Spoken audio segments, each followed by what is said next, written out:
Cultist, you're somehow still alive. And even better, still human. I guess you didn't annoy that Zangor shaman enough for him to turn you into one of his Beastman minions. And you've come back at a good time. One of the lords of the Silver Tower is coming to lead us on a mission. What is a Silver Tower? Seriously, whoever was assigned to teach you the mysteries is really doing a... Oh wait, that was me, wasn't it? Well, in my defense, I thought you would be killed or mutated by the shaman. So when you think about it, there is blame on both sides, so no need to hold a grudge. Anyway, let me take a minute or two to explain Silver Towers, and two of the powerful figures who call those places home. As you travel across the mortal realms, you may, through a twist of fate or the dark plans of a dark god, come across one of the greatest creations of Tzeentch, the Silver Tower. One of 9 towers created by the great god Tzeentch to test and admittedly mess with the mortals of the realms.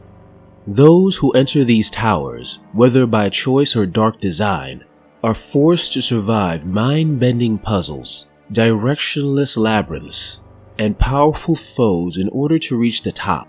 All of that to gain the ultimate prize, a powerful boon granted by the Lord of the Silver Tower.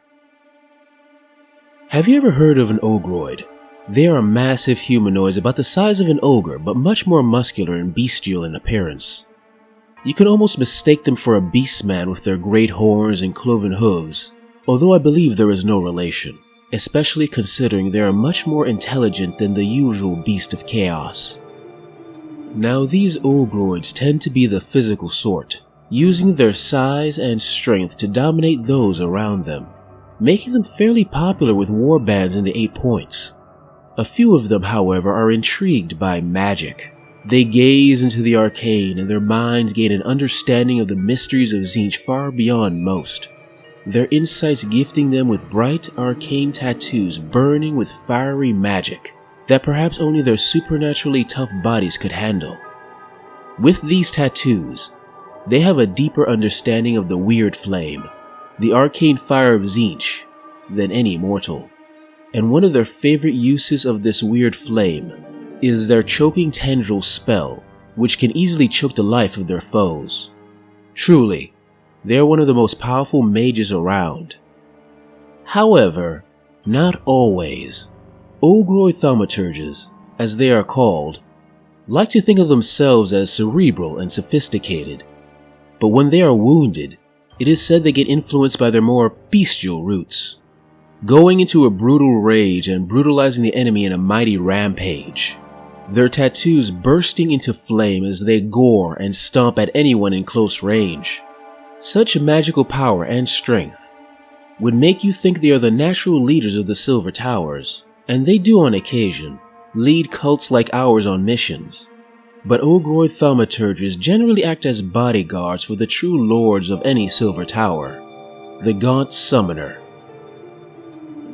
If a team of adventurers somehow survive the trek up a Silver Tower to its master chamber, they will meet one of the Gaunt Summoners, one of the most powerful spellcasters in all the realms.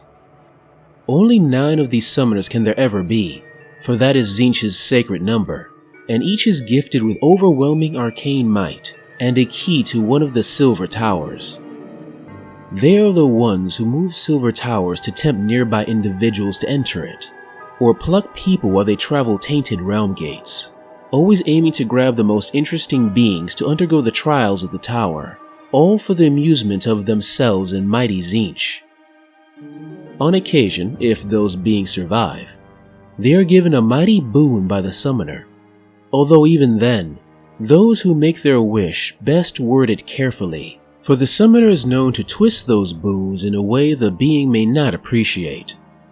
Some of those beings, especially the idiots of the Stormcast Eternals, may choose to fight the Gaunt Summoner instead of requesting a boon.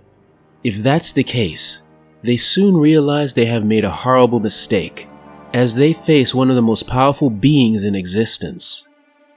The summoner flies above them on his disc of Tzeentch, and blast them with his powerful infernal flames cast from his changing staff, as well as sometimes coming in close to strike them with his warp-tongue blade, to cause horrible mutations on the foolish mortal. And if numbers are necessary, it can use its book of profane secrets to summon hordes of demons to overwhelm the foolish hero. Truly, no one can overcome the power of a great summoner. Well, except for Archaon the Ever-Chosen. Not sure if it was luck or the dark designs of Tzeentch, but through a dark and bloody ritual, all summoners were forced to be thralls to Archaon, forced to do his bidding whenever he requests it. A bit demeaning, but being bound to one of the most powerful warriors in the mortal realms probably isn't too bad when you think about it. At least the battles you're forced to fight in will probably be extremely exciting. Still, I wouldn't talk about it with the summoner if you ever speak with it. It probably wouldn't appreciate the reminder of its enslavement. Well, cultist, with that I believe your knowledge of the cult is done. Mostly. I'm sure there are other facts, but I honestly can't be bothered to remember. I'm sure it will come up at some point. Now then, let's head out and meet the Lord. Who knows, you may get lucky and be summoned to a silver tower yourself in order to fight the dozens of heroes making their way to the top. Plenty of chances to gain recognition from the Dark Lord for your service. If you survive, that is.